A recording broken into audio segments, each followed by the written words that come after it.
Nothing versus non-existence. Perhaps the most misunderstood and problematic concept in human history is the meaning of nothing, void, emptiness, vacuum, space. The ancient Greeks wrestled endlessly with this concept, but they never managed to produce a definition that resolved the issue once and for all. In fact, no clear-cut definition exists to this day in the scientific world. Nothing is particularly difficult for scientific materialists because their ideological position of faith open paren, and faith is exactly the right word because scientific materialism is effectively a religion close paren, is that only things that have a size open paren extension, dimensionality close paren exist. Existence, for a materialist, is revealed by the human senses. It's all about empiricism, experience, experiment and observation. A materialist asserts, in effect, that if our senses were sufficiently acute, in particular our vision, we could see and detect everything that exists, no matter how small it is. Everything that exists is physical, that is, it is an entity within space and time. It has dimensions. It has one or more of the following attributes: mass, volume, speed, energy, a wavelength, a frequency. All of these attributes are considered to have meaning only in relation to space and time. If our senses or our physical, scientific equipment can in principle detect something, then it is, according to scientists, non-sensical to talk of the thing having any kind of existence. A religious entity such as an immaterial and immortal soul that can't be detected is regarded as superstitious and fanciful nonsense that can't be taken seriously rationally or logically. Hence, all consistent scientific materialists are atheists. Those scientists who proclaim religious beliefs are fundamentally dishonest and deluded because atheist materialists are absolutely correct that materialism and religion are as mutually exclusive as existence and non-existence. If scientific materialism is true, then religion is false. It's as simple as that. There's no scope for souls, and, without souls, religion is absurd. In philosophy, materialists and empiricists have waged an intellectual war against the idealists and rationalists. It's critical to have a basic understanding of the positions espoused by these four schools of philosophical thinking: 1. Materialism. 2. Empiricism. 3. Idealism. 4. Rationalism. Materialism and empiricism are natural partners and drive modern science. Idealism and rationalism are also natural partners and put mind above matter. Idealists and rationalists have effectively been defeated by science since they have been unable to compete with its remarkable successes and its predictive and transformative abilities. That's where Illuminism comes into the picture. Illuminism is absolutely located within the tradition of idealism and rationalism, but what Illuminists realized was that they must also lay claim to materialism and empiricism by showing that these are just subsets of idealism and rationalism. Illuminism asserts that scientific materialism is perfect for studying the physical universe. That's what it's designed for, but hopeless at addressing any of the big questions relating to life, mind, consciousness, God, souls and afterlife. All the primary questions of existence can be answered only within the idealist and rationalist context. We will have proved this to you by the end of this series of books, and we will do so using the only possible tool, mathematics, the queen of the sciences. Mathematics, unlike science, is not materialistic or empiricist. It is an expression of rationalism par excellence and also absolutely in the tradition of idealism. The mathematical domain is nothing other than the perfect manifestation of Plato's realm of perfect forms: eternal, immutable, flawless ideas. Is it not a remarkable thing that mathematics open paren, a tool of ultra-Platonic rationalism close paren, is the mainstay of science open paren, a materialist and empiricist ideology close paren, that ought to have set alarm bells ringing in the loudest possible way for scientific materialists and revealed that there was a catastrophic logical defect in their anti-rationalist approach. But it never has. They have simply ignored this question. In fact, it may never have occurred to them. Scientists in general are staggeringly unphilosophically minded, to their extreme detriment. Pleroma, Hysterema and Horus. Illuminism is the most advanced expression of the ancient religion of Gnosticism. The Gnostics spoke of a domain of fullness known as the pleroma open paren, from ancient Greek pleroma a filling up, fullness close paren, outside space and time, where the true God existed in the realm of light close paren. There was another domain called hysterema open paren, ancient Greek incompletion, insufficiency or inferiority close paren, the realm of matter, that was deficient and imperfect and ruled over by a counterfeit God called the demiurge. Separating them was a kind of cosmic veil known as the Horus open paren, ancient Greek boundary, the limit close paren through which only those who have achieved gnosis, full knowledge of things, can pass. If you don't reach gnosis, you are condemned to the hysterema, the prison universe of the demiurge. The hysterema is also known as the konoma open paren, ancient Greek the emptiness, the deficiency close paren, the domain of matter and realm of the demiurge. The world of matter is evil and empty, while the world of light and spirit is intrinsically good and full. In terms of Kantian philosophy, we might say that the pleroma is the nominal domain of things as they are in themselves, and the hysterema the phenomenal universe of flux, imperfection and illusion. In relation to Platonic philosophy, the pleroma is the perfect and immortal domain of immutable forms, while the hysterema is the transient, perishable, mortal world. Illuminism equates the pleroma with the mental domain of zero and infinity, and the hysterema with the material world. The Horus is the extraordinary region in which the mind-matter interface occurs. We might compare it with the event horizon of black holes. Once you pass this horizon, you are irreversibly drawn into the black hole singularity, in which space and time vanish and the domain of zero and infinity is entered. Matter is converted into mind. In Gnostic terms, the being that claims to have created the material world is not God but the devil open paren, the demiurge close paren. Therefore, Gnostics regard Jehovah/Allah as Satan, and they are split over Jesus Christ, some regarding him as a messenger of the true God come to help humanity escape from the devil's material world, and some seeing him as an archon open paren, prince close paren of the devil come to exploit, manipulate and deceive humanity, to draw them further into Satan's power and rule over them. The latter is the position of Illuminism. The Illuminati have contempt for Jews, Muslims and Christians, seeing them as followers of the devil, and servants of the forces of darkness. They are the ones who will never cross the Horus. Superior world of fullness equals pleroma. World of emptiness equals hysterema/konoma. Ancient Gnostics believed the world of matter is empty and evil, and the world of spiritual things is intrinsically good and full. The plenum.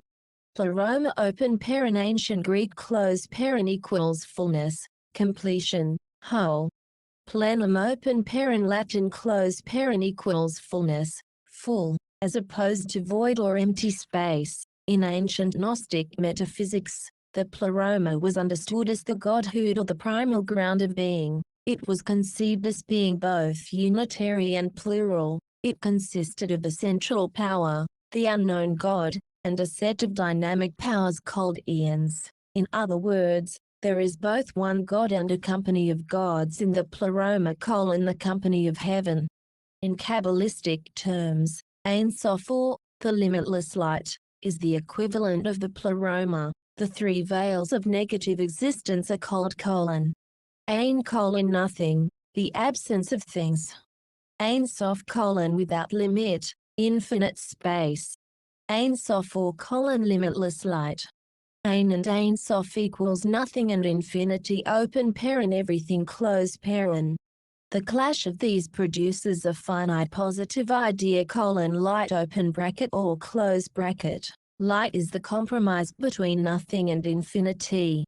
The light open bracket or close bracket is the universe after chaos. It is what emerges dialectically from the clash of nothing and everything.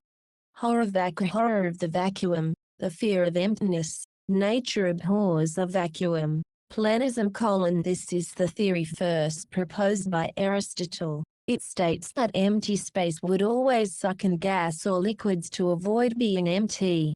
Descartes rejected the possibility of a vacuum on the grounds that if it existed within the extended world, it would be matter and not mind. If it were nothing, it would be mind, hence would have no extension and wouldn't be observable in any way. It is now generally accepted that a vacuum is not non-existence or perfect void. It is a special type of existence devoid of tangible matter. Existence. What name shall we give to the indestructible fundamental particles of existence? Perhaps we could call them existence. However, since they are mental, perhaps we should name them psychones. Leibniz called them monads, units, but he was well aware that they could be given a far more dramatic and resonant name colon souls.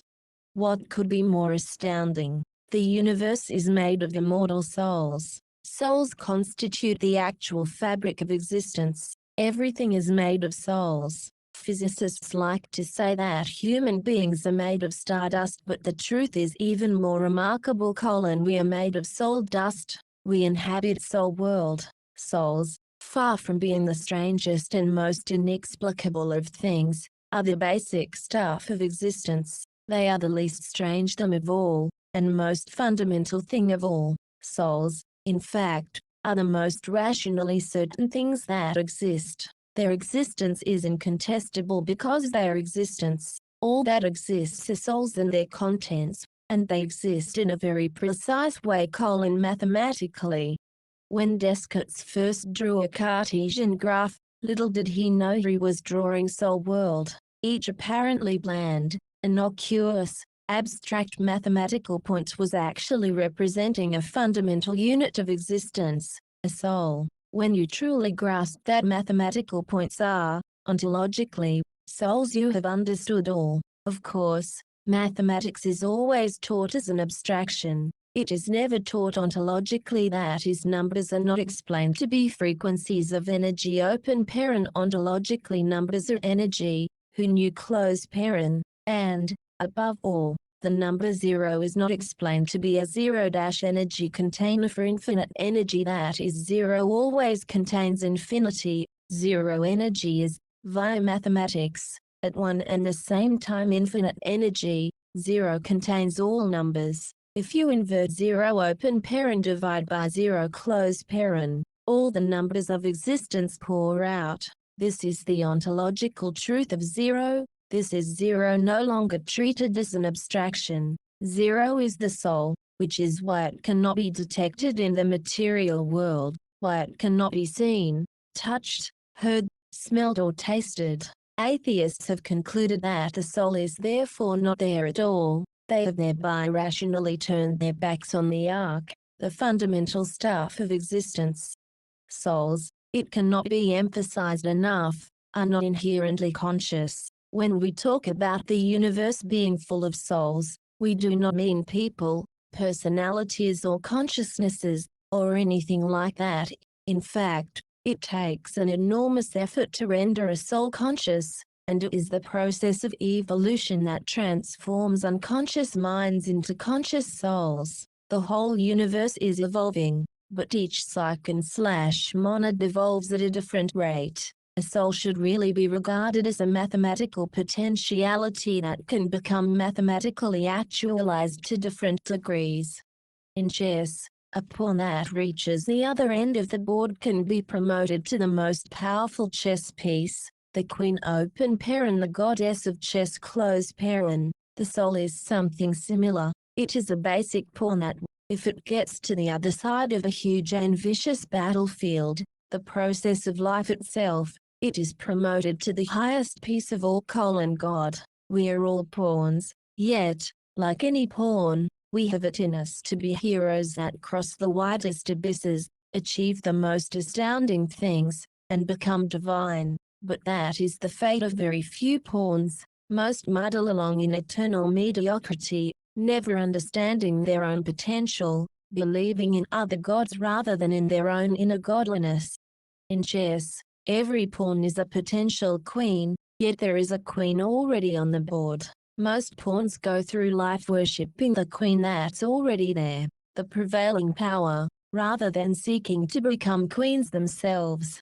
Humanity can be divided into two species: one close paren, the servile, slave-like pawn species that worships the most powerful thing they can find, open paren, the queen, the monarch, the super-rich person, the celebrity, the Führer, the god close paren, and plods through life in complete mediocrity, or is on its knees worshipping power. And two close paren, the meritocratic pawn species that is aware of its own remarkable inner potential and sees no reason why, if it's talented enough, it should not itself become God. The first species is always alienated from God and sees God as inherently external, something they could never be. The second species sees God within themselves and is not in any way alienated from God. God, for them, is internal, not external. They can truly become God, although they recognize that it will be a cosmic journey of adventure and heroism, fraught with terrible danger, upon which they must embark, just as the humble pawn in chess must traverse a deadly battlefield featuring immensely powerful religious figures, open paren, bishops close paren, savage knights, great lords in their castles, open paren, rooks close paren, and monarchy, open paren, the king and queen close paren. So must we negotiate our way past all the great powers that oppress us and try to intimidate and destroy us. The pawn's journey in chess is always the most remarkable. The pawn that crosses the board is the true meritocrat, overcoming the forces of privilege, and showing that he will bow to no one. Here is something for you to ponder. All of us, the whole of humanity, are remarkable. Unlike almost all souls, which remain locked in unconsciousness, our souls have achieved consciousness. In a contest amongst infinite souls, we are the ones who have made it. We are well on our way to becoming gods. We have beaten astounding odds to be where we are today.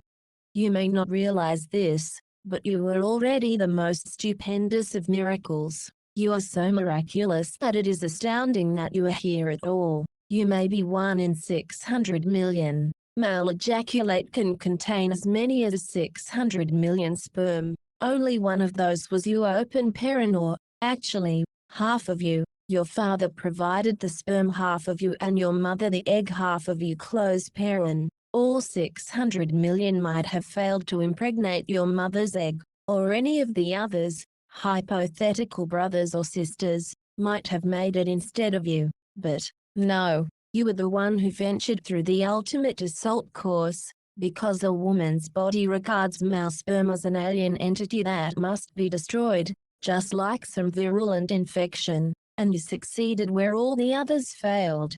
You are 1 in 600 million. You have beaten lottery odds. So why are you so humble, so beaten down by life, so cowardly, so willing to accept the shit treatment you get? You are already a remarkable warrior. You are already a god who has achieved greater than the feats of any of the most legendary heroes. Achilles was nothing compared with you. Artemis could never have done what you did.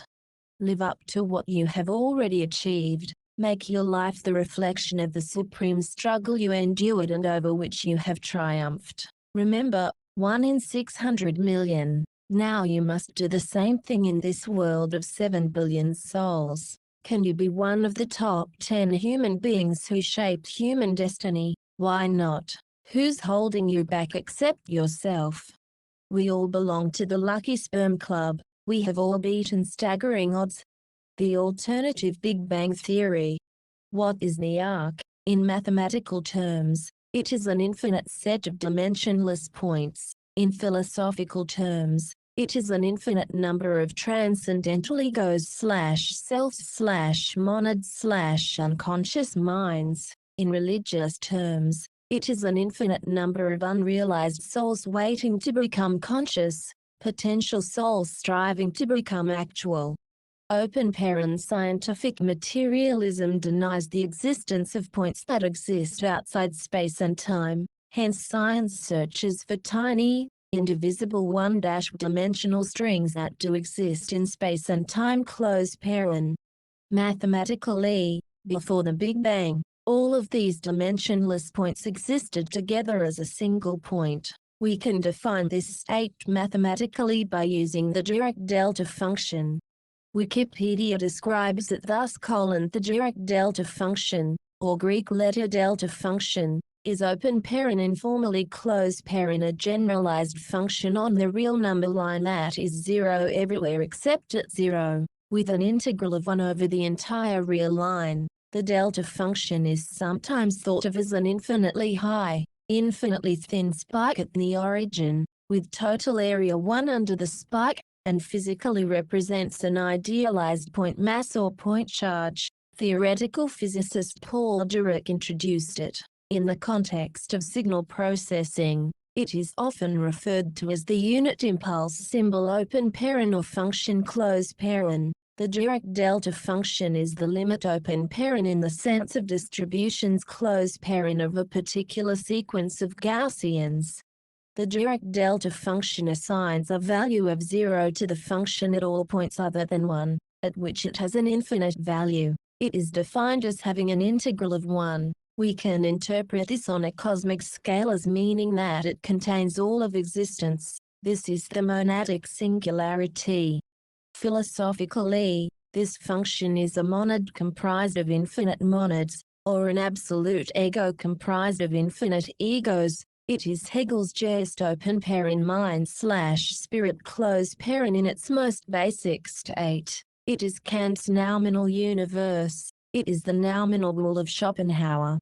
Religiously, we might call the single point, the origin described by the delta function, the God point or the Genesis singularity. It is the Neoplatonic one, the ground of all existence, the source of all. In Gnosticism, it is the pleroma, the fullness, the kingdom of pure light, uncontaminated by any matter. In Kabbalah, this God point contains the 3 roots of the tree of life which are hidden behind the veils of the great unmanifested. They are 1 closed-parent Ein equals the absolute nothing, 2 closed-parent Ein Sof equals the unlimited, limitless, or infinite abundance, and 3 closed-parent the Ein Sof or equals the unlimited light. These are said to be an eternal mystery, beyond our level of consciousness and understanding. This God point can also be described as the Kabbalistic Aleph, the point that contains all other points, the primordial one that contains all numbers.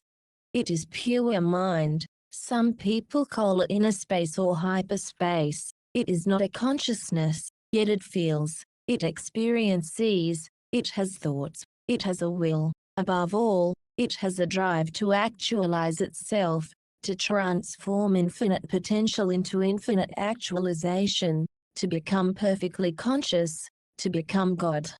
In physics, all fundamental particles are classed according to 2 categories: bosons and fermions. An infinite number of bosons can exist in the same state. As for fermions, no 2 fermions can occupy the same state, that is, they are subject to an exclusion principle. All fermions are necessarily unique. It's hard to emphasize how important this point is. Fermions are the basis of the philosophical principle of individuation, how one thing is distinguished from another. Fermions underpin space and time, the domain of individual things. If there were no fermions, the universe would consist of nothing but bosons occupying the same state, an immaterial state outside space and time, hence a mental state. Open paren mainstream scientists are obliged to deny this since they deny dimensionless existence. Close paren. Quick summary: two types of particles: bosons equals unidividuated, fermions equals individuated. Fermions differ from bosons in that the fermions obey an exclusion principle and bosons do not. Fermions avoid each other. Bosons crowd together as much as possible. Everything is a boson until it experiences the exclusion principle and is converted into a fermion. We can imagine evolution as a process of conversion of unindividuated bosons into individuated fermions.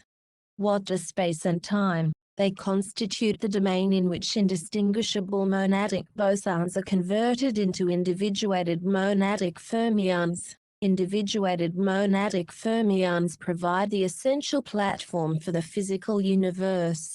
The Big Bang heralded the beginning of the process for making monadic bosons into fermions. Moreover, the Big Bang is not an event that has finished. It is ongoing. The conversion of a bosonic monad to a fermionic monad is the key process of existence. If this could not happen, existence would never have become meaningful. This process is entirely a mathematical phenomenon, hence existence is wholly mathematical. What constitutes existence? Many philosophers and religious thinkers have proposed endless ways to describe the basic nature of existence. So, let's play the God game. If you were God, which of the following options would you have chosen? We shall take an incredible tour of the multitude of options available to God. Materialism: the world is corporeal, that is to say, body, and every part of the universe is body, and that which is not body is no part of the universe. Thomas Hobbes: idealism: everything is mental, the material world is ultimately mental. Panpsychism: all matter has a mental aspect, mind is everywhere, all entities have a unified center of experience. All entities have their own unique point of view. Open paren perspective. Close paren. All parts of matter involve mind, or more holistically, the whole universe is an organism that possesses a mind. The idea that all matter is imbued with some open paren greater or lesser close paren form of consciousness. The distinction between idealism and panpsychism is that the latter treats everything as mind or as containing mind, whereas the former treats things as content of the mind. In panpsychism, a rock, for example, has a mind open paren albeit rudimentary and unconscious close paren, whereas in idealism, a rock has no independent material existence but is merely a mental phenomenon, an idea in a mind. In panpsychism, a rock doesn't vanish if the mind perceiving it dies. In idealism, the rock is dependent in the mind's perception of it, so dies when the mind dies. In other words, panpsychism allows for the objective existence of things, whereas idealism is purely subjective. Open paren: all apparently objective things are contained within subjective minds, and do not exist without the subjective minds that sustain them. Close paren.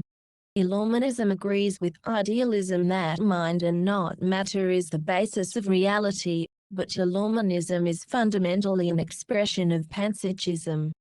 Panpsychism is the view that the basic physical constituents of the universe have mental properties. Thomas Nagel. Dualism: the view that mind and matter have independent existence and neither is reliant on the other or originates from the other.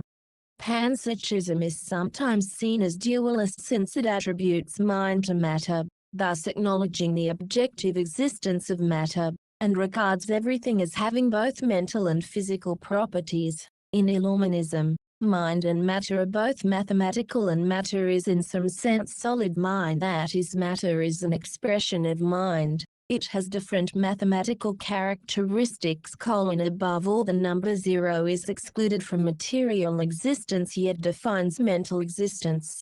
In the matter of consciousness, the position of Empedocles may be defined as a rigorous panpsychism. In his view, which seems to be shared to some degree by most early Greek thinkers, The faculty of feeling, perception, and thought does not constitute a prerogative of men and animals, but is assumed to be distributed generally throughout the natural world. From this point of view, there is really no such thing as inanimate nature. The character of any object is conceived of as a vital urge that may be described in terms of thought and volition. This conception is analogous to the animism which is said to characterize the attitude of many primitive peoples in their dealings with nature. But the animism of Empedocles is scarcely primitive. It is explicitly formulated as a philosophic principle. He ends the poem on nature with a warning to his friend Pausanias that the truths communicated must be carefully borne in mind, or else they will leave you all at once, when their times come round, yearning after their fellows, to return to their own dear kind, for know that all things have intelligence and a share in thought.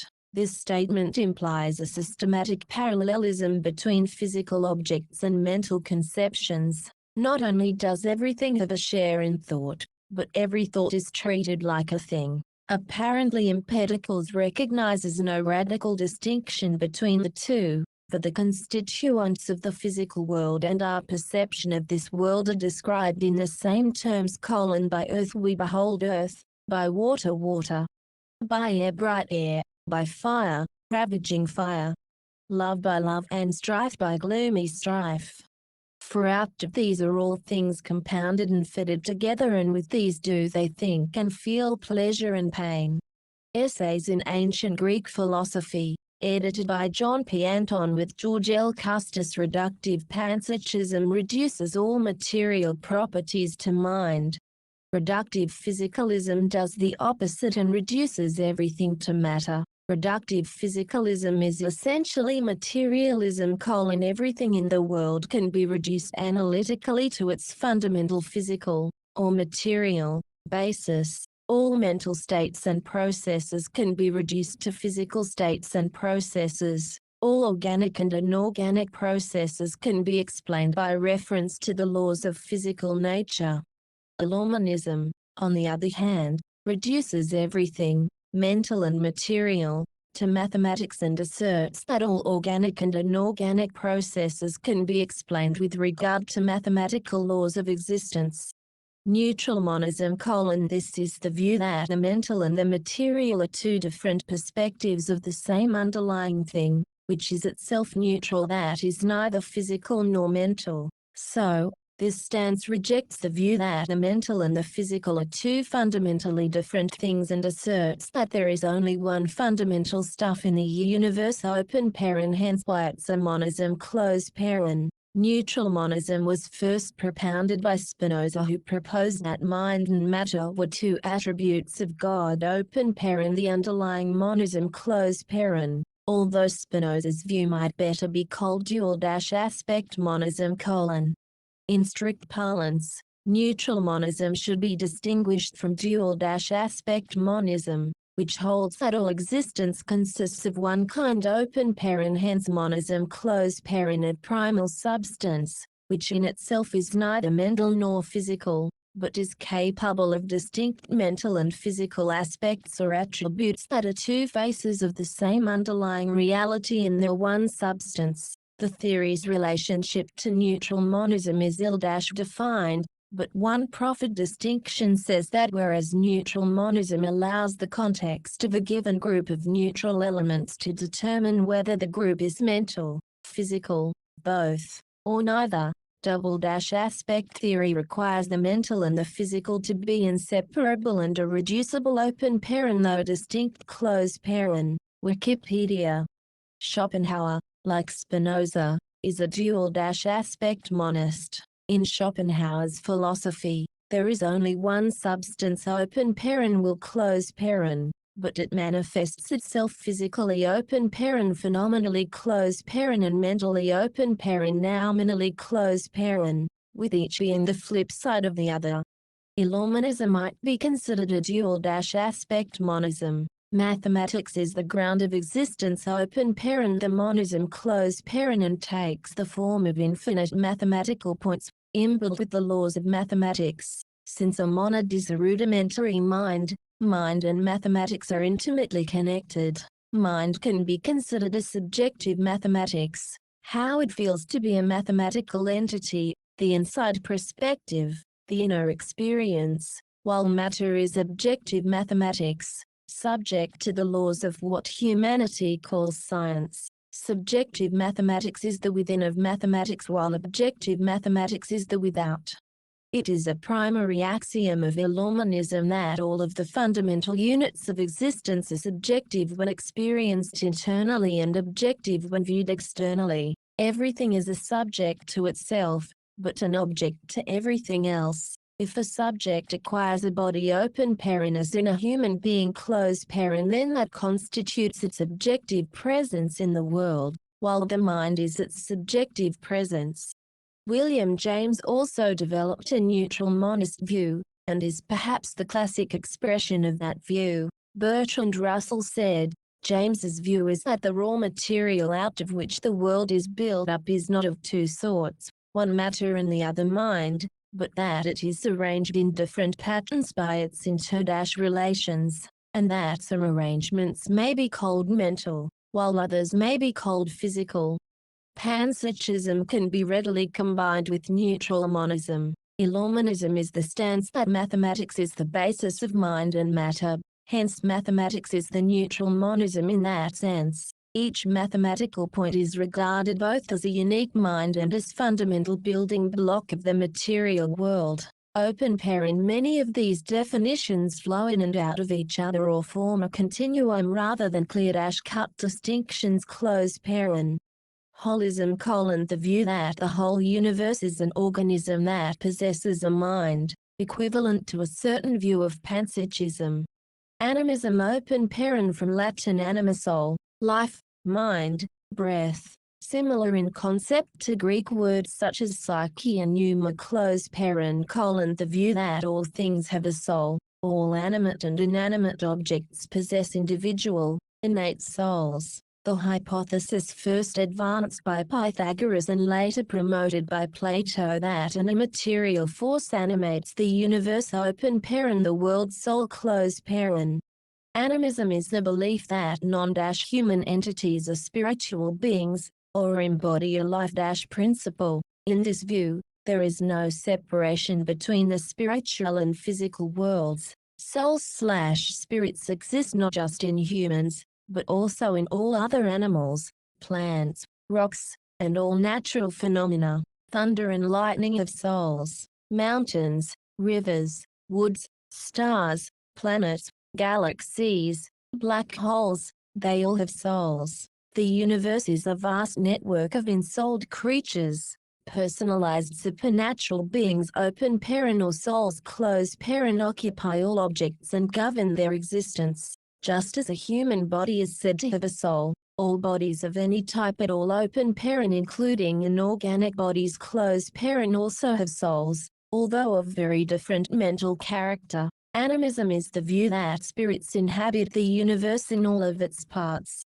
Extreme animism attributes souls even to abstractions such as words, true names, open paren, which have tremendous power in the occult world, closed paren, and mythological symbols. Shinto, Hinduism, Buddhism, Taoism, pantheism and neo-paganism all have significant animistic tendencies. Illuminism is a type of animism since it teaches that living open paren but unconscious closed paren monads are the source of everything in the world. However, while animism assigns consciousness to all things, Illuminism does not. Illuminism is about the unconscious mind evolving towards consciousness as its highest manifestation. In Illuminism, unconscious monads are the building blocks of existence. Existence is predicated on fundamental units of mathematical life. Ontological mathematics is alive. All mathematical functions and signals produce an inner experience in the living monads affected by them. Animism was the first religious system conceived by the human mind and, when equated with ontological mathematics, becomes supremely powerful. However, when associated with primitive beliefs and superstitions, It degenerates into the monotheistic Abrahamic system that there is one single and all-unifying animating force in the universe, God, the Creator. Abrahamism is animism taken to its extreme position in terms of conscious design of the universe. Illuminism is animism taken to its extreme position in terms of unconscious, teleological evolution of the universe. Science disregards animism completely, and is thereby incapable of explaining how life comes from non-life. It should be noted that life/non-life dualism is just another way of talking about the mind-body problem. Life and mind are effectively synonymous. You are alive if you have a mind, even if that mind is rudimentary and unconscious. Illuminism solves mind-body dualism by demonstrating that the body originates in mind, that is, there is no separate material world. It solves the life/non-life problem by demonstrating that everything is alive, that is, there's no kingdom of dead things that is somehow assembled like Frankenstein's monster into living beings. Existence must be monistic. There can be no existential dualism. Science claims to be a monistic materialism, but philosophically it is radically dualistic since it cannot offer any viable mechanism to account for how mind comes from non-mind or life from non-life. Although science claims that life and mind are materialistic phenomena that originate in more elemental materialistic phenomena, in reality the gulf between mind and non-mind and non-life is infinite.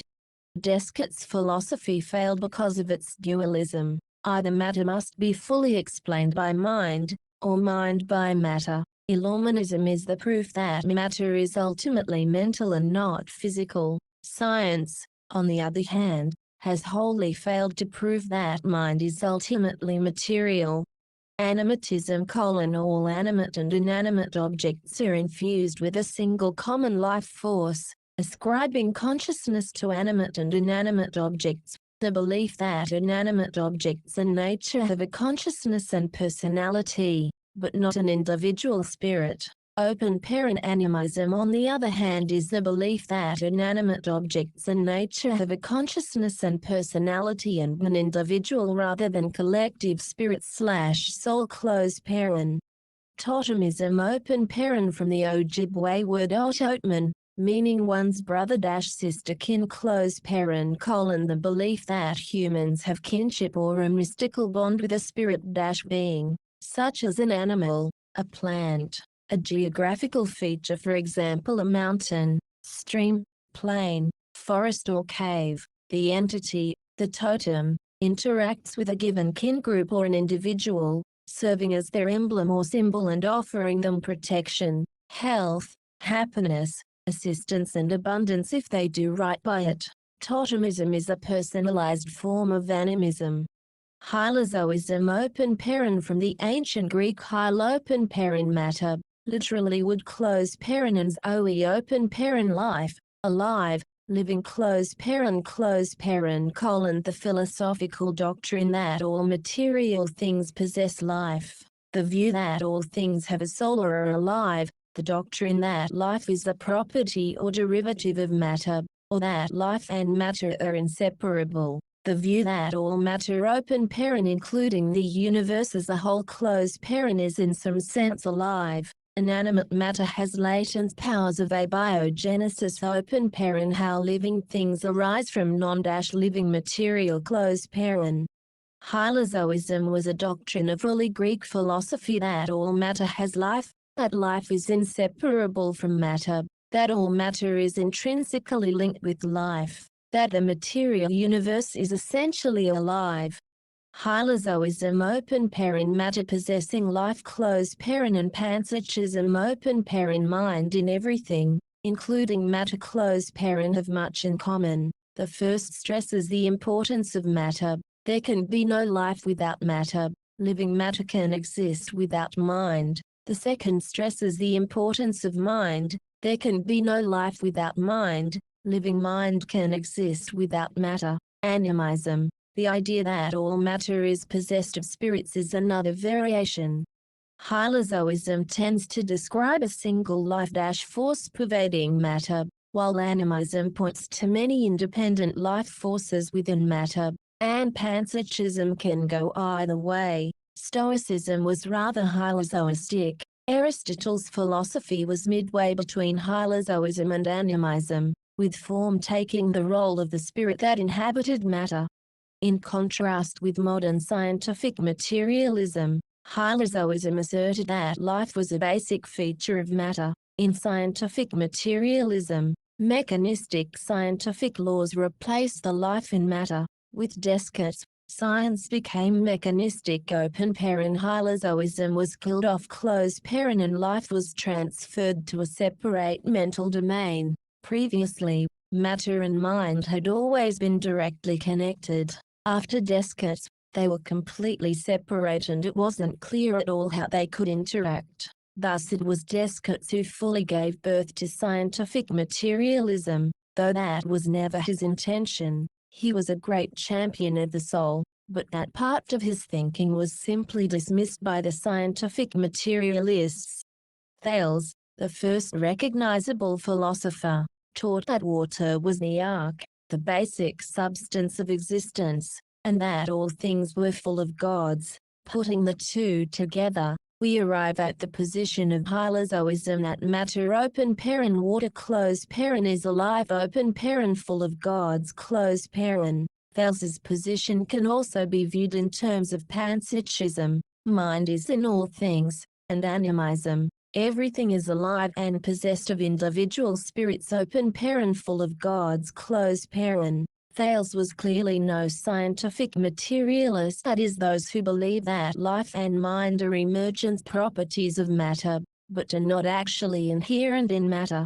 Philosophically, strong emergentism amounts to stating that in the case of two radically different substances, such as Cartesian mind and matter, one can miraculously emerge from the other even though their definitions preclude this. The supporters of emergence tend to treat mind on a similar footing to something like the taste of salt open paren, this taste being something that emerges unexpectedly from the combination of sodium and chlorine closed paren. However, taste is itself a subjective property dependent on a subject open paren, a mind closed paren, capable of experiencing it. That is, sensory experience is in fact strong evidence that mind and not matter is primary.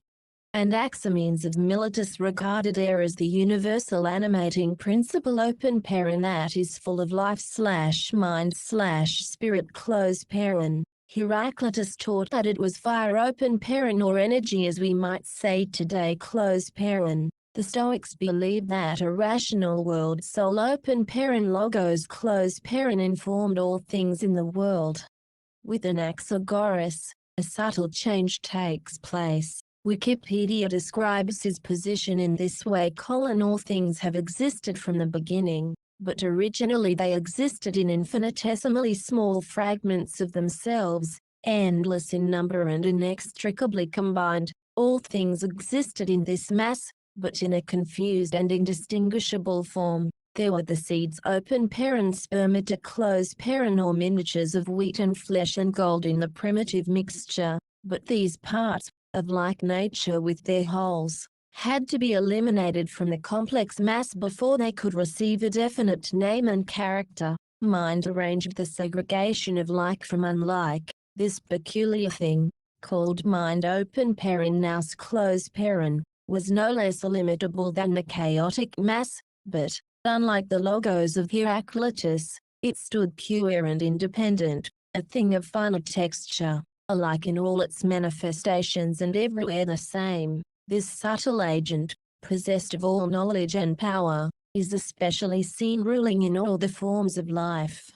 Here we see the idea that mind is the purest form of matter and controls less pure matter open paren, that is, there are now essentially two types of matter: active and passive, with the active dictating to the passive closed paren. Mind has started to subtly separate from matter. With Plato, They are completely separate, and matter has become the lowest form of existence and represents a kind of evil, since it is capable of trapping mind and making it do irrational things.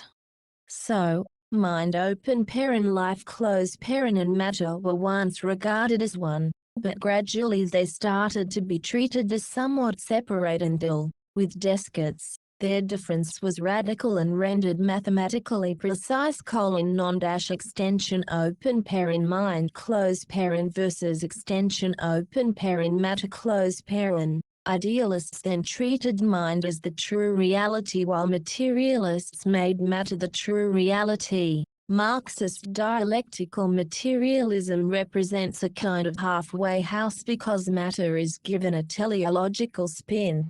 With Marx we have almost headed back to ancient Greek hylozoism, living, purposeful matter. Ernst Heinrich Haeckel developed a form of hylozoism that erased the distinction between living and non-living things. He argued that they are essentially the same and behave according to a single set of laws. In Illuminism, mind and matter obey a single set of laws, the mathematical set. Any system that relies on separate laws for mind and matter immediately runs into problems of dualism. How do these separate and distinct laws allow mind-body interaction? No such difficulty arises in Illuminism, since mathematics handles everything. Like Anaxagoras, the Stoics, who are heavily influenced by Aristotle, taught that material bodies are made up of two principles: a passive principle open parent matter closed parent, and an active principle open parent form, or mind, as we might say closed parent. Form was itself corporeal, composed of the finest matter open parent pneuma closed parent. In Stoicism, pneuma was once known as the pyrotechnic, the creative or fashioning fire that could be equated with God open parent Zeus closed parent himself. That is, God is an inherently creative energy present throughout the universe, animating everything and ruling it according to divine reason open parent logos closed parent. Wikipedia notes that Spinoza's form of idealism also tends towards hylozoism: seeking a balance between matter and mind. Spinoza combined materialistic with pantheistic hylozoism, reducing both matter and mind to mere attributes of one infinite substance. Although he specifically rejected identity in inorganic matter, he, like the Cambridge Platonists, perceived a life force within, as well as beyond, all matter. Scientific hylozoism: in contrast to the purely mechanistic scientific materialist view of the world, Spencer, Lotz, and Haeckel developed the concept of a unifying life force which animates all of nature. Haeckel proposed a unity of organic and inorganic nature and attributed all actions of both types of matter to natural causes and laws. His definition of hylozoism removed the clear distinction between living and non-living things. Helopathism: the attribution of sentience to all matter. It is said that whatever it is about the brain that gives rise to consciousness, must necessarily be present to some degree in any other material thing. Helopathism relates to whatever underlies consciousness in a material sense. It is thus a materialistic version of panpsychism. It is closely linked to hylozoism.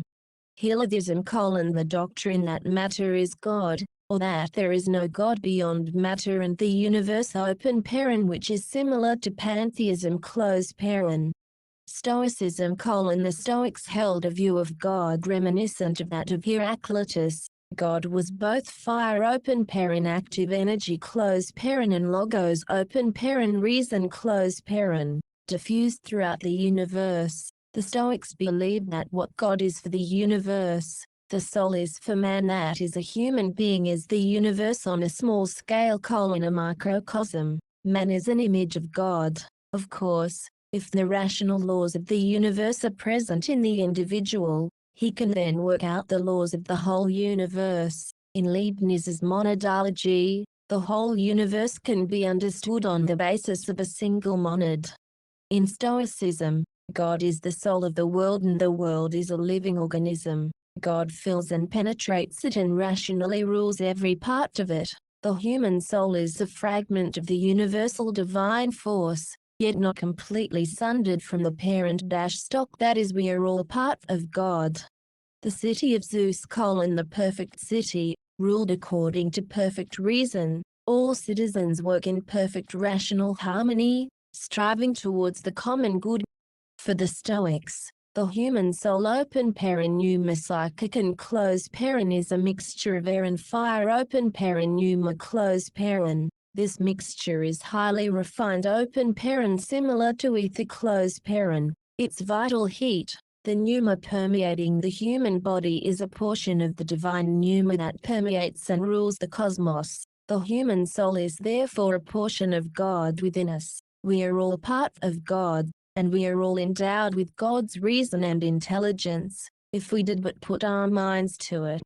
Pandeism from ancient Greek panel and Latin deus God, in the sense of deism the view that the creator of the universe became the universe, thereby ceasing to exist as a separate and conscious entity. The universe is God as an unconsciousness. God created the universe by becoming the universe.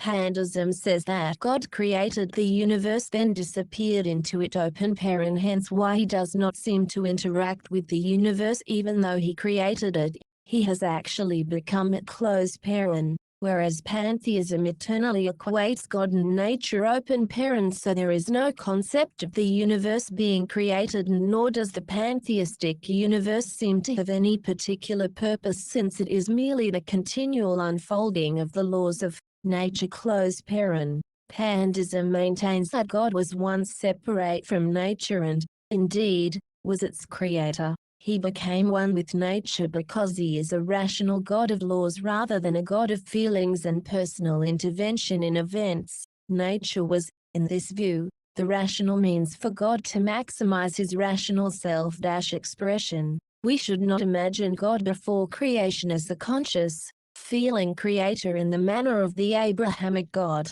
Rather, he was a kind of rational force seeking to convert his own rational potential into rational actuality, and nature, based on rational laws, fulfills that function. The view of the ancient Stoics was somewhat pantheistic.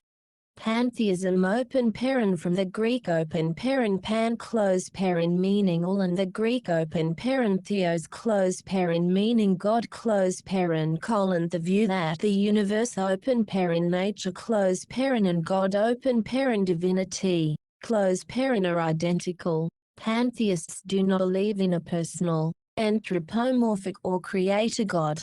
The cosmos is conceived as an all-encompassing unity and nature is held sacred. Just as theism involves a more personal God than deism, pantheism invites us to believe we are immersed in God through nature and can feel him while pandeism suggests that God is more remote and abstract and can be reached only rationally through understanding the laws of nature. The spiral, an extremely common and profound shape in nature, is the designated symbol of pantheists. The spiral arms of a galaxy and the spiral structure of the Nautilus shell which embodies the Fibonacci series and the golden ratio reveal the link and unity between the physical cosmos and the biological cosmos. The spiral or helix symbolizes evolution, eternity, spirituality, growth, DNA and the dialectic.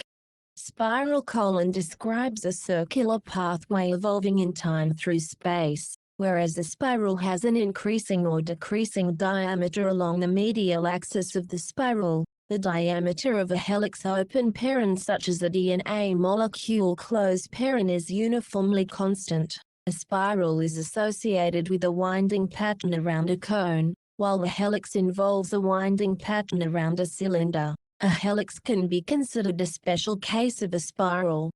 Panentheism. While in pantheism, God is identical with the universe, in panentheism God lies within and also beyond or outside the universe. He is both immanent, interpenetrating every part of nature, and transcendent, In panentheism, the whole is greater than the sum of the parts. For pantheism, God is not a distinct being and is synonymous with the universe. Panentheism, on the other hand, is an extension of pantheism. In panentheism, God creates the universe and is fully immersed in it, but remains distinct from it, while being changed by it as it evolves. If it evolves, so does he, because he is the whole, and always greater than the sum of the parts. As the parts improve, so does the whole. In pantheism, God is the whole. In panentheism, the whole is in God. In pantheism, God and the universe are ontologically equivalent. In panentheism, they are ontologically distinct. In panentheism, God open parent, or, more accurately, God's closed parent, is the eternal animating force behind the universe, but is initially unconscious and must come to consciousness through evolution. Open parent and consciousness in fact requires a multiplicity of God's closed parent. The physical universe is the manifest part of God open parent, God revealed closed parent, but he is also an unseen mind open parent, God hidden closed parent. Hinduism can be considered from both pantheistic and panentheistic perspectives open parent. Often, such ideas flow into each other and can't be clearly separated closed parent. Abrahamism is opposed to both. It is anti-evolutionary and posits the absurd idea of an eternally conscious perfect and all-powerful being, and thereby generates innumerable logical problems that deter all rational people. Hegel has often been called a panentheist and, indeed, Illuminism is highly receptive to the idea of panentheism, providing it involves a non-conscious God coming to consciousness via the evolution of the universe, or a non-conscious universe giving rise, through evolution, to something greater than the sum of its parts. God open parent, just as all the parts of the earth gave rise to something vastly better than a barren rock hurtling through space: they create humanity, Earth's consciousness closed parent. Pansophy open parent, from the ancient Greek pan, all, and Sophia, wisdom closed parent, means all wisdom, universal knowledge or wisdom, a system or work embracing all knowledge. The Illuminati have always aimed to create a pansophy, and Leibniz and Hegel were consumed by this task. Their philosophies are two of the great wonders of the world, yet the undeniable pansophy is mathematics itself. Divine Suicide. God's Debris: A Thought Experiment is a 2001 novella by Dilbert creator Scott Adams. God's Debris espouses a philosophy based on the idea that the simplest explanation tends to be the best open parent, a corruption of Occam's razor closed parent. It surmises that an omnipotent God annihilated himself in the Big Bang, because an omniscient God would already know everything possible except his own lack of existence, and exists now as the smallest units of matter and the law of probability, or God's Debris. Hence the title. God is currently reassembling himself through the ongoing formation of a collective intelligence in the form of the human race, modern examples of which include the development of the Internet. This is related to the idea of the omega point. Wikipedia. Henotheism: open parent, ancient Greek hes theos, one God closed parent, is the belief and worship of a single God while accepting the existence or possible existence of other deities. The term was originally coined by Friedrich Wilhelm Joseph von Schelling. Open parent 1775-1854 closed parent, to depict early stages of monotheism. However, Max Müller open parent 1823-1900 closed parent, a German philologist and Orientalist, brought the term into common usage. Müller made the term central to his criticism of Western theological and religious exceptionalism open parent relative to Eastern religions closed parent, focusing on a cultural dogma which held monotheism to be both fundamentally well-defined and inherently superior to differing conceptions of God. Wikipedia. Hinduism is henotheistic. Each Hindu typically worships one god of the Hindu pantheon, while respecting all of the others. No Hindu objects to what Hindu god another Hindu worships. All gods are equal in dignity. Similarly, each ancient Greek typically revered one of the Olympians, while taking care not to offend the others. There were temples, shrines and oracles for all the gods. Zeus as the supreme ruler of the gods was worshipped by all, but usually less intensely than one of the other gods, who had their own devoted sects. It has also been claimed that the earliest Israelites were henotheists. They acknowledged other gods as valid, but chose to regard the Hebrew god as the supreme deity.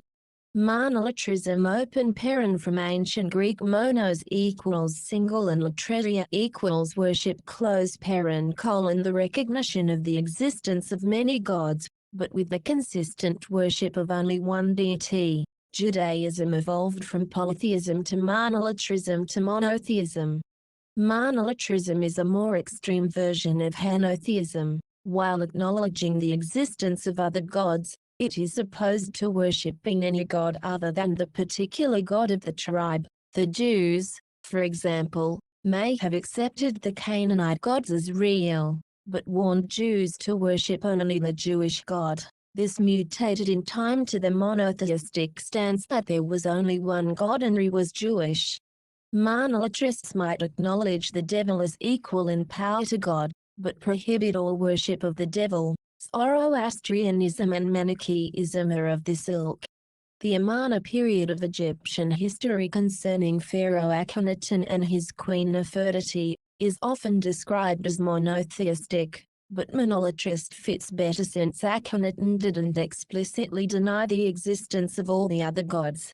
Where henotheism is tolerant towards different gods, monolatrism is intolerant. Jehovah, as portrayed in the Old Testament, is himself essentially monolatristic since he is obsessed with Jews worshipping other gods. If he were monotheistic he wouldn't talk about other gods since, of course, no other gods exist in monotheism. And monotheism denies the existence of other gods. Both henotheism and monolatrism could be described as polytheisms with a monotheistic tendency. Monolatrism is particularly likely to mutate into outright monotheism as in Abrahamism, while henotheism can remain a stable polytheism, as in Hinduism. Henotheism has been called inclusive monotheism or monarchical polytheism. That is, one god is supreme, or is chosen above the others. Monolatrism and henotheism are a cross between monotheism and polytheism, with the former being stricter than the latter. The monolatrist will worship only one god, whereas the henotheist might worship one god as supreme and then worship other gods according to his own tastes. Henotheism is thus closer to polytheism than monolatrism. Monotheism is completely intolerant of other gods and dismisses their existence. Monolatrism is intolerant of other gods, but acknowledges their existence. Henotheism acknowledges the existence of other gods and tolerates their worship. In fact, it regards such worship as equally valid. Transtheism, a system of thought or religious philosophy which is neither theistic nor atheistic but is beyond both of them. Jainism is theistic to the extent that it accepts the existence of gods, but these are not the highest spiritual reality. They are transcended via moksha enlightenment. This means that theism is downplayed, but not in an atheistic sense. What we are left with is something that transcends gods but does not reject gods or the highest spiritual possibilities, so it is transtheistic. It has been suggested that ancient Romano-Greek Stoicism is a basic religious attitude that can be interpreted in theistic, atheistic, or transtheistic forms. Illuminism could be regarded in much the same way. Apatheism a portmanteau of apathy and theism/atheism also known as pragmatic atheism or critically as practical atheism, is acting with apathy, disregard, or lack of interest towards belief or lack of belief in a deity. Apatheism describes the manner of acting towards a belief or lack of a belief in a deity, so applies to both theism and atheism. An apatheist is also someone who is not interested in accepting or denying any claims that gods exist or do not exist. In other words, an apatheist is someone who considers the question of the existence of gods as neither meaningful nor relevant to his or her life. Wikipedia. Tirthankara open paren /maker close paren, also known as Jinnah, one who overcomes. In Jainism, a Tirthankara is a human being who has overcome all soul-constraining karmas and achieved liberation and enlightenment. However, rather than accept his reward in paradise, he has chosen to become a role model and leader for those seeking spiritual guidance. At the end of his human lifespan, a Tirthankara achieves siddha status, thus ending his cycle of infinite births and deaths. Tirthankaras are described as transtheistic because they have passed beyond the godly governors of the natural order. In another sense, they themselves have become the gods. Jains do not believe that there are currently any living Tirthankaras on the earth. The last was Mahavira open paren great hero close paren, who attained omniscience around 2,500 years ago. That said, the universe is never devoid of living Tirthankaras at any point of time, so they are therefore present in other parts of the universe. As in Illuminism, Jainism asserts that time has no beginning or end, it moves like the wheel of a cart. Buddhism has also been called transtheistic. It is definitely not a form of atheism, as many people believe. It has been suggested that trans-polytheistic would be a better description. Polytheistic gods are not denied or rejected in systems such as Jainism and Buddhism, even if, as in Buddhism, they are transcended by an impersonal absolute. The absolute is in some sense the God above God open paren s close paren or the impersonal ultimate over the personal ultimate. The absolute transcends the personal. In the West, absolute monotheism did not transcend polytheism but simply abolished it. In Hinduism, the various gods were never elevated to the status of Brahman open paren the absolute close paren, but had roles not dissimilar to Western archangels.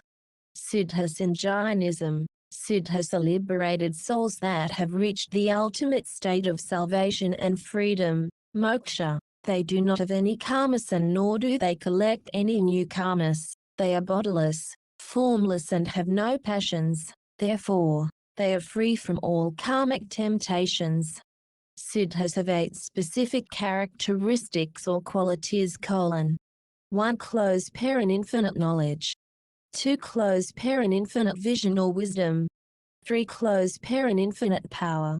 4. Close paren infinite bliss. 5. Close paren without name. 6. Close paren without association to any caste. 7. Close paren have infinite lifespan.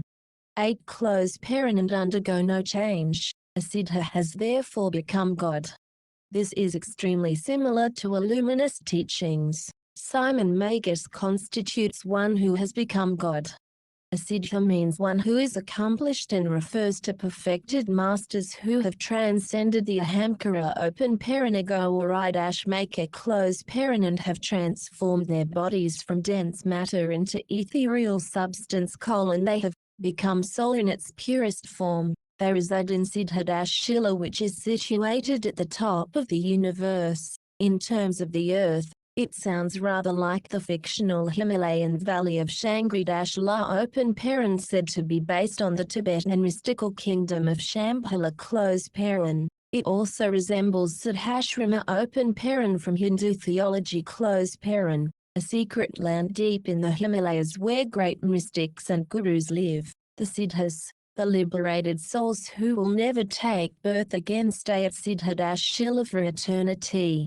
Hindus also speak of a transcendent place called Siddhaloka where perfected beings open paren siddhas close paren are born and are naturally endowed with the 8 primary siddhas. Siddhi is a Sanskrit noun meaning perfection, accomplishment, attainment, or success. Therefore a siddhi is a perfect skill, faculty or capability, which one acquires after paying off all karmic debts. Open paren is a legal term. It refers to the settlement of a debt. Close paren. In its purest form, siddhi means the attainment of flawless identity with reality. Open paren Brahman. Close paren, perfection of spirit.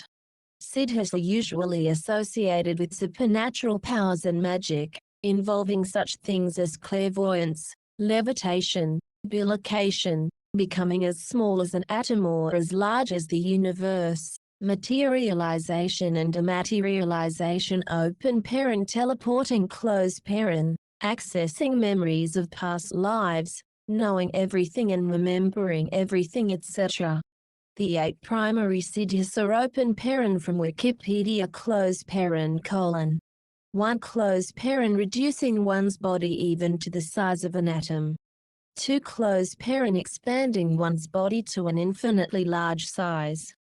3. Close paren, becoming infinitely heavy. 4. Close paren, becoming weightless. 5. Close paren, having unrestricted access to all places.